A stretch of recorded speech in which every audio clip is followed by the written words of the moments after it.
Om Swastiastu. Selamat pagi anak-anak Ibu untuk kelas 10 jurusan IPB dan juga IPS. Melalui video ini Ibu akan menjelaskan tentang pengenalan materi dan juga tentang bab 1. Nah, jadi dalam semester 1 ini untuk kelas 10 mendapatkan 3 bab ya. 3 bab itu antara lain bab 1 yaitu tentang nilai-nilai yadnya dalam Mahabharata, bab 2 yaitu Upaweda, dan bab 3 adalah Warige. Kita mulai dari bab 1. Nah, bab 1 ini yaitu tentang nilai-nilai yadnya dalam Ramayana. Ya, jadi kita nantinya artinya selesai belajar bab 1, kita harus dituntut untuk bisa yaitu tentang mencari nilai-nilai yadnya di dalam cerita Ramayana. Untuk di bab 1 ini yang akan kita pelajari yang pertama adalah tentang pengertian yadnya. Kemudian subbab kedua tentang pembagian yadnya. Yang pertama pengertian, yang kedua pembagian yadnya. Kemudian subbab ketiga yang akan kita pelajari dalam bab 1 adalah bentuk-bentuk pelaksanaan yadnya dalam kehidupan sehari-hari. Dan yang keempat, subbab keempat itu adalah ringkasan cerita Ramayana. Dan yang kelima yaitu subbab terakhir yaitu nilai-nilai yadnya dalam cerita Ramayana. Kita mulai dari subbab yang pertama yaitu tentang pengertian yadnya. Jadi hari ini Ibu akan menjelaskan tentang subbab pertama saja ya, tentang pengertian yadnya. Jadi secara etimologi kata yadnya berasal dari kata yaj yang artinya memuja atau memberi pengorbanan. Jadi dilihat dari kata etimologinya dapat disimpulkan pengertian yadnya adalah kurban suci yang dilaksanakan secara tulus ikhlas. Jadi segala sesuatu yang kalian laksanakan, baik itu pemujaan, baik itu melakukan pengorbanan, secara tulus ikhlas, itu disebut dengan yadnya. Ini lanjut kita ke latar belakang kita melakukan yadnya. Mengapa kita melakukan yadnya? Jadi, manusia hidup di dunia ini mempunyai 3 hutang yang disebut dengan trirena.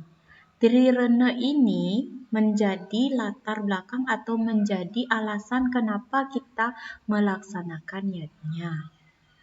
Trirena ini adalah 3 hutang yang kita miliki di masa hidup kita. 3 hutang itu yang pertama diwerena, yaitu hutang yang dimiliki manusia kepada Ida Sang Hyang Widiwasa.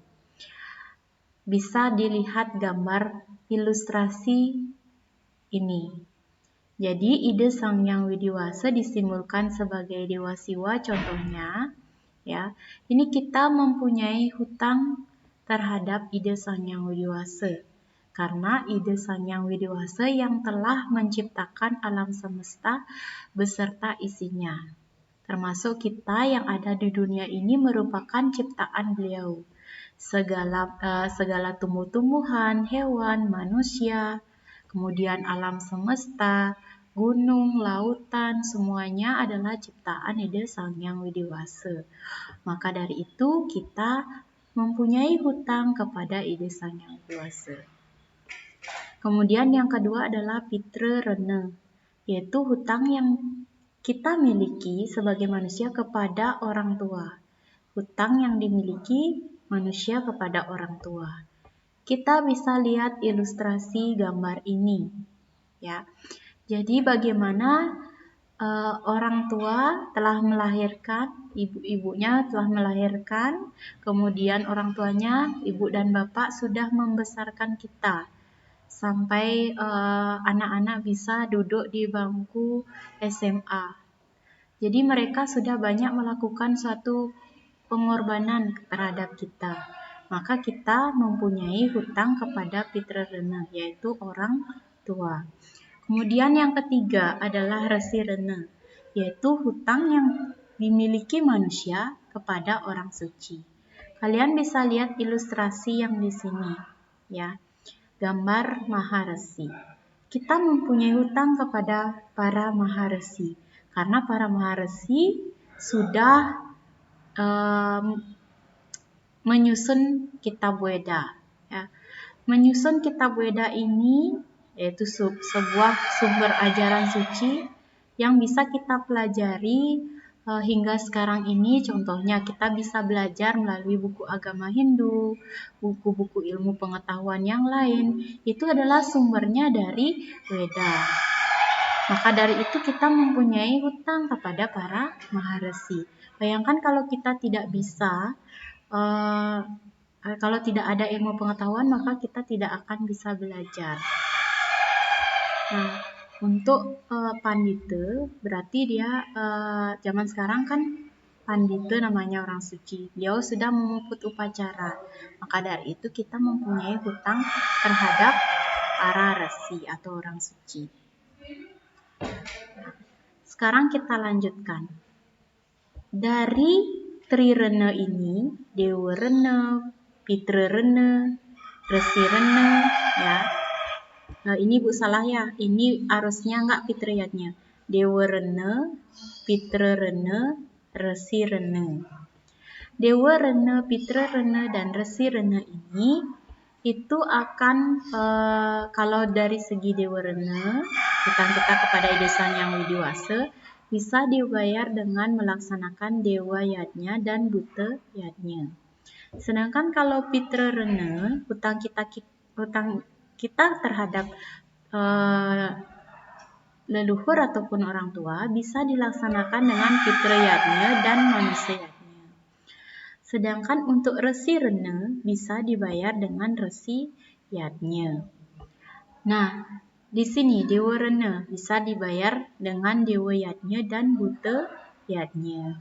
Kalau buta yadnya kenapa bisa membayar dewa rena? Karena buta merupakan bagian dari Ide Sang Yang Widiwasa. Sedangkan pitra rena bisa dibayar dengan pitra yadnya dan manusia yadnya. Kalau pitra yadnya, ketika orang tua sudah meninggal atau leluhur kita sudah meninggal, kita melaksanakan upacara pitra yadnya, contohnya pengabenan dan lain-lain. Kalau orang tua atau leluhur kita atau orang tua kita masih hidup, kita bisa melaksanakan manusia yadnya. Manusia yadnya ini contohnya menghormati orang tua dan lain sebagainya. Kemudian yang ketiga resi yadnya yaitu resi rena, salah ya, harusnya resi rena, itu bisa dilaksanakan dengan resi yadnya. Baik, untuk pembelajaran kali ini,